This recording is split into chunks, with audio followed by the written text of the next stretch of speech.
आज अधिवेशनामध्ये एक महत्त्वाचा मुद्दा मी जनतेसमोर आणलेला आहे. मंत्री महोदयांना विचारलेला आहे की आपल्या सर्वांनाच माहिती आहे, काही दिवसापूर्वी राज्याचे जे काही स्टेट वाईल्ड लाईफ बोर्ड आहे तिथे घोडाझरी आणि ताडोबांधारी हे जे दोन वाईल्ड लाईफ सँक्च्युरीज आहेत किंवा टायगर रिझर्व्ह आहेत, टायगर कॉरिडॉर आहे, इथे याच राज्य सरकारनी, भाजपच्या राज्य सरकारनी तिथे खणीकरण ह्याच्यासाठी परवाने दिलेले आहेत, परवानगी दिलेली आहे. आणि आता हे दोन्ही प्रस्ताव हे केंद्राकडे पाठवलेले आहेत. केंद्रीय मंत्र्यांकडे तर मी लिहिलेलंच आहे, त्यांना पत्र लिहिलेलं आहे की हे आपण रोखावं.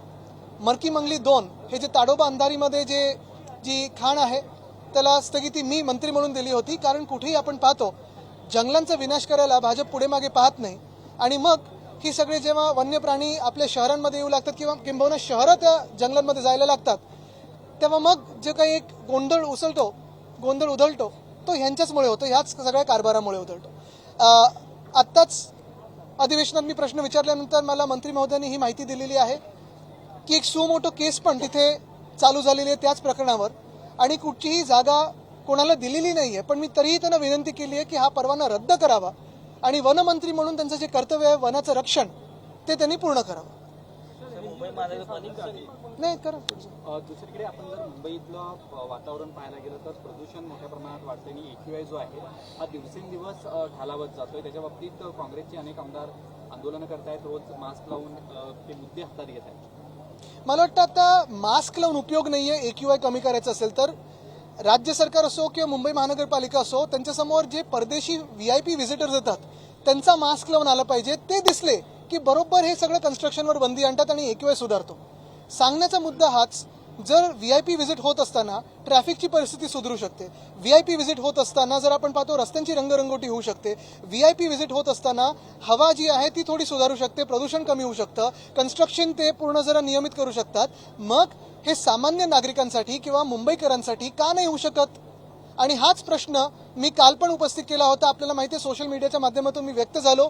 मुंबई महानगरपालिका आयुक्तांना सांगितलं की असं विचार करा की कोणीतरी VVIP व्हिजिटर येतात, मग मॅक्रोन असो किंवा जगभरातले कोणी असो, आणि आता तरी जे शहरामध्ये प्रायव्हेट कन्स्ट्रक्शन असो किंबहुना मग आता जे काही बाकीचं कन्स्ट्रक्शन असो त्याला 1 आठवडा स्थगिती द्या, हवामान सुधारू द्या आणि ह्या सगळ्या बांधकामाला तुम्ही एक वेळापत्रक लावलं पाहिजे, जेणेकरून कुठचं बांधकाम कधी झालं पाहिजे. म्हणजे सकाळी 6 ते रात्री 10 हे तर आहेच, पण त्याच्याही पुढे जाऊन कुठच्या वॉर्डमध्ये कधी काम झालं पाहिजे. म्हणजे सगळंच काम एका वेळी होत नाही आणि मुंबईत सगळीकडे जसं एक धूर दिसतोय, आपल्याला मास्क लावावं लागतं, तो लागू देणार नाही.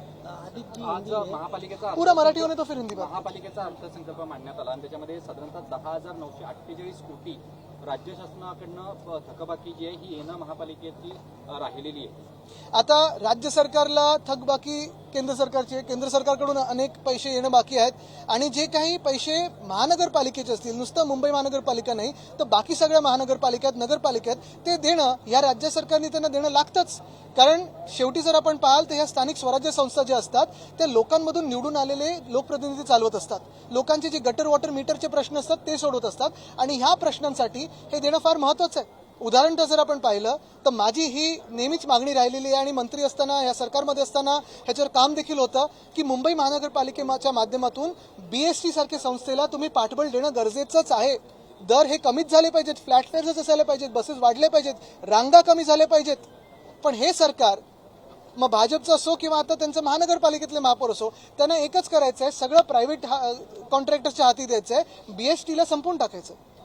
आदित्यजी, एकीकडे अनेक जिल्ह्यांमध्ये पोलीस भरती सुरू आहे आणि मैदानी चाचणीमध्ये अनेक कॅन्डिडेट जे आहेत ते अपात्र ठरत आहेत. त्याचं कारण म्हणजे प्रशासनाने यंदा जी उंचीचे कारण दाखवलेले आहेत, कारण या उंचीच्या ज्या काही यंत्रणा आहेत त्याच्यावरती या सगळ्या कॅन्डिडेट्सनी अनेक प्रश्न उपस्थित केलेले आहेत. तिथेच दुसरीकडे प्रशासनाने या सगळ्या कॅन्डिडेट्सची सोय केलेली नाही आहे व्यवस्थित, त्यामुळे अनेक जे कॅन्डिडेट्स आहेत त्यांचे दुर्दैवी मृत्यू देखील होत आहेत. आता हे जेव्हा तुम्ही सगळं ऑर्गनाईज करत असता त्याच्यातून तुम्ही किती तयार आहात या सगळ्या गोष्टी नीट करून घेण्यासाठी हे दिसतं. आणि जे तुम्ही आता मला सांगितलं उंचीचे जे काही त्याच्यात नियम टाकले असतील वगैरे, ह्याच्यातून या सरकारची वैचारिक उंची काय ते कळतं. आदित्य जी, अंधेरी वेस्ट में RTO ऑफिस है जिसका टेस्टिंग ट्रैक जो मोटर्स व्हीकल्स का होता है वो अडानी वहाँ पे कंस्ट्रक्शन कर रहा है और हाई कोर्ट के बार आदेश के बाद कि उसको टेस्टिंग ट्रैक को न कवर किया जाए, फिर भी उसके ऊपर अडानी बिल्डिंग खड़ा कर रहा है.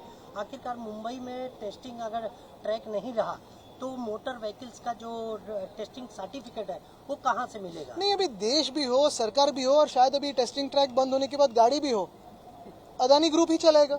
लेकिन जिस चीज का भ्रष्टाचार आज के 10 साल पहले उजागर किया गया था, छगन भुजबल जी जेल गए, उसके बाद कई अधिकारी जेल गए, लेकिन वो भ्रष्टाचार अब हो रहा है। अंधेरी आरटीओ ऑफिस घोटाला वो अब किया जा रहा है और बार बार हाई कोर्ट उस पर रोक लगा रही कि इस घोटाले का।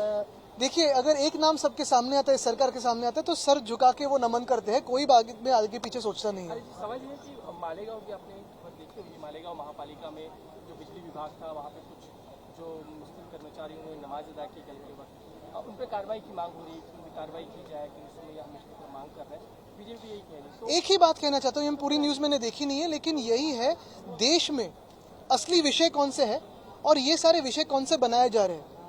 मेरा तो सवाल ये होगा कि उस बिजली के डिपार्टमेंट से लोड शेडिंग है या नहीं है, उस पर विचार कीजिए। बिजली किस दर से जारी है, क्या पूरी जिसकी जिम्मेदारी है उतनी बिजली किसी जिसकी जरूरत है उधर जारी है क्या? यानी हम देश को कहाँ लेके जाना चाहते हैं और भाजपा कहाँ खींचना चाहता है, ये इसमें जो एक अंतर है उसके बारे में हम नहीं तो आपने सोचना चाहिए। डीजीसीए ने कारवाई केलेली आहे VSR कंपनी। तुम्ही यांचा प्रश्न घेतला होता? मराठीत. त्यामुळे जी काही उड्डाणं आहेत त्यांच्यावरती बंदी घातलेली आहे. खरं तर ही सगळी नाही, तर बघा, तुम्ही डीजीसीएचं जर सांगायचं झालं तर काल पण मी कुठेतरी वाचत होतो की उडान स्कीम मध्ये जेवढे एअरपोर्ट झालेले आहेत त्याच्यातून अनेक एअरपोर्ट्स बंद पडले। पहिली गोष्ट म्हणजे हा पैसा खर्च केला कोणासाठी, कशासाठी, कोणाचे कॉन्ट्रॅक्ट होते, कोणते एअरपोर्ट चालवतं, हा एक विषय जरी झाला तरी कालच पाहिलं तर अंदमान की कुठेतरी एक हेलिकॉप्टर पडलेलं आहे, एक एअर ॲम्ब्युलन्स पडली आहे, त्याच्यात नाही 7 जण तर गेलेच, पण त्याच्यात ब्लॅक बॉक्स पण नव्हतं। मग दुसरं स्पाइस जेटचं विमान होतं, त्याला इमर्जन्सी डिक्लेअर करून परत यायला लागलं। म्हणजे काय नेमकं चाललंय? वरतून हवेतून जायचं तिथे धोका, बोटीतून जायचं त्याच्यात धोका, रस्त्यातून जायचं तर खड्ड्यात पडून कोण मरतंय, कोणी मदतीला जात नाहीये। नेमकं हे सरकार, आता काल त्यांनी एक ठराव केला की आता आम्ही नागरिकांसाठी काम करू, पण मग 12 वर्ष कोणासाठी काम करत होते माहित नाही मला। आदित्य लाच घेतात कोणाला? मनीष कांबळे नावाचा पीएस आहे, त्याला अटक केलं एसीबीने 25,000ची लाच। चांगले। राज्यसभेसाठी एकूणच चर्चा मोठ्या प्रमाणात होताना दिसते आहे। बघा, चर्चा कुठेही होत नाहीये, स्पष्ट मत आहे, जे पहिल्यापासून आमचं मत आहे ते आत्ता पण आहे। आत्ता पाहिलं महाविकास आघाडी जर आपण पाहिली जी आम्ही लढत देत आहोत, मग ते अदानीकरण जे होतं मुंबईचं आणि महाराष्ट्राचं, धारावीचं जे अदानीकरण होत आहे, संविधानावर जो हमला होत आहे, आम्ही आणि काँग्रेस जी काही लढत देत आहोत ती स्पष्टपणे देत आहोत। पण ह्याच्यात एक महत्वाचं आहे, जर आपण महाविकास आघाडीचं जर तथ्य पाळलं आणि पाहिलं तर त्याच्यात जास्तीत जास्त ज्यांना सीट्स आहेत त्यांना पहिलं टर्न आलं पाहिजे, तो आमचा आहे। परत मी तुम्हाला सांगतो, हे जरी असलं लॉजिकली तरी दुसरी गोष्ट म्हणजे संजय राऊत जी असतील किंवा प्रियंका चतुर्वेदी जी असतील, आमचे 2 खासदार म्हणून, मी याच्यात नावं म्हणून नाही पाहते, व्यक्ती म्हणून पाहत नाहीये, 2 खासदार म्हणून पण राज्यसभेत इंडिया आघाडीत बाकीचे कोण आहेत कोण नाहीत मला माहित नाही, कोण वॉकआउट करतं, कोण अदानी वगैरे, ह्या सगळ्या विषयावर पण आम्ही काँग्रेस बरोबर ठामपणे लढत आहोत। देशात तुम्ही पाहता इंडिया आघाडीत कोण कोण आहे आता तरी मला माहित नाही, पण शिवसेना उद्धव बाळासाहेब ठाकरे पक्ष म्हणून आम्ही लढत देत आहोत। आता प्रश्न हाच राहतो की ज्यांची जास्तीत जास्त संख्या आहे, ज्यांचा टर्न आहे आणि ज्यांचा आवाज तिथे बुलंद आहे राज्यसभेत, म्हणून आमचा क्लेम आहे आणि आमच्या पक्षाच्या आमदार जे आता मतदान करतात त्या ह्याच्यात त्या 20 जणांचं ठाम मत आहे की शिवसेना उद्धव बाळासाहेब ठाकरे पक्षाकडे ही सीट यावी। आम्ही ह्या सीटवर क्लेम केलेला आहे, दावा केलेला आहे आणि कुठेही त्याच्यात बदल झालेला नाहीये। शरद पवारांच्या संदर्भात जे बोललं जात आहे, नेमकं संजय राऊत पण बोलताना बोलतात की त्यांची इच्छा आहे। आणि बघा, तुम्हाला परत एकदा सांगतो, मी व्यक्ती म्हणून नाही, मी माझं पक्षाचं मत सांगतो। व्यक्ती म्हणून अर्थात आदर आहेच, पण पक्ष टू पक्ष विचार केला, जर आम्ही काँग्रेस असो मग राष्ट्रवादी असो हे सगळे जर पक्ष म्हणून विचार केले तर मी माझ्या पक्षाचं बोलणार आणि मी माझ्या पक्षाचं मत तिथे मांडत आहे, ते त्यांच्या पक्षाचं मत मांडत आहेत, काँग्रेसच्या पक्षाचं मत मांडत आहे। पण कुठेतरी मग या संदर्भात विधान परिषदेवर परिणाम होताना दिसेल। दोन्ही निवडणुका संबंधित नाहीत, वेगळ्या वेगळ्या निवडणुका आहेत, नाही तर 2029 ची पण चर्चा करायला लागेल। मग आत्ताची होऊन गेलेली निवडणूक कोण कुठे लढलं, कसं लढलं, कोण कुठच्या गटात गेलं जिंकून आल्यानंतर, ह्याच्यावर पण चर्चा व्हायला लागेल। ऐसे सवाल है कि राज्यसभा को लेकर आप लोग बार बार कह रहे हैं कि आपके पार्टी का व्यक्ति जाना चाहिए वहाँ पे, आपका क्लेम है, लेकिन क्लेम नहीं है, लॉजिकल क्लेम है, पॉलिटिकल क्लेम है, टेक्निकल क्लेम है और सत्य भी है, तथ्य भी है। कांग्रेस और राष्ट्रवादी यही कहना है कि हम बैठेंगे, बात करेंगे, शरद पवार जी का नाम सामने चले आता है। इंडिया अलायंस को लेकर कहीं ना कहीं देखिए, नाम मैं व्यक्ति में नहीं जा रहा हूँ क्योंकि व्यक्ति कोई भी हो, हर एक के बारे में आदर है ही। वैसे कांग्रेस भी कोई बड़ी व्यक्ति का नाम ला सकता है, कोई भी ला सकता है।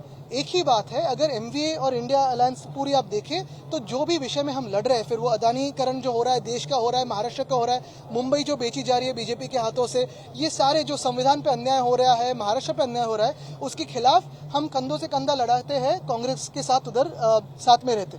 आप अगर देखें बात करें तो फिर आंकड़ों के हिसाब से जाओ या फिर जो भी एमबीए का ये होता है प्रोसेस होता है, उससे हमारा ही दावा है। और 2020 में ऐसे ही हमने एनसीपी को एक बार तो की हमारी सीट अदा की है और तब फौजिया खान जी जीत के आई थी, लेकिन 2022 में हमारे नहीं आए थे।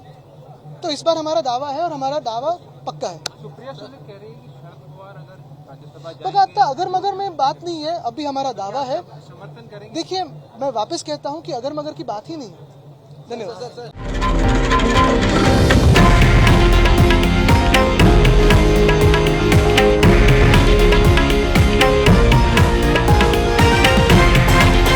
हे आहे देशातील नंबर 1 न्यूज नेटवर्क आणि आपण पाहत आहात TV9 मराठी, एकमेव।